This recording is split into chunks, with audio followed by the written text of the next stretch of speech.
Maduli Macarena Mambo. Hey, Das Melody Blue. Macarena Mambo. Hey, yeah, yes, yes. Maduli Macarena Mambo. Das Melody Blue. Macarena Mambo. Macarena Mambo. Hoe was dit om die rolle van Mieke en Adam te vertolk? Wel, vir my was Mieke baie moeilik in die begin. Omdat ek het nog nooit 'n girl gespeel van tevore nie. Sorry, ek het Adam gespeel. Adam was vir my 'n challenge in die begin omdat ek nie so computergeletterd is soos Adam nie. Robbie is niks soos Adam nie.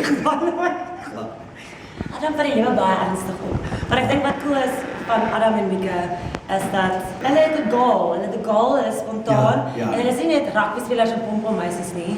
Hulle gaan suksesvol wees. Hulle gaan ook hulle eie firmas oopmaak en seker goed. Absoluut. Kijk, ek speel nou al vir Mieke vir 4 jaar en wat vir my lekker was hierdie keer is dat daar 'n nuwe energie ingekom het en 'n nuwe dinamiek en dit het my ook gehelp oor my karakter groei en mature en groter word. Het hierdie sakeman wie ek vir lief raak, dit het baie gehelp met daai ook. So Ja. dis cool. Ons het baie van. Absoluut. Ek sê Robbie is 'n sprinkel. Ja, ek is gemaklik in Adam, maar dit is altyd maklik as soos in die regte lewe op as 'n ou meisie in jou sy het, is dit net makliker. So dit was die acting was makliker omdat ek net my sy gehad. Sy maak hom goed groot gemaak. Das Melody Blue.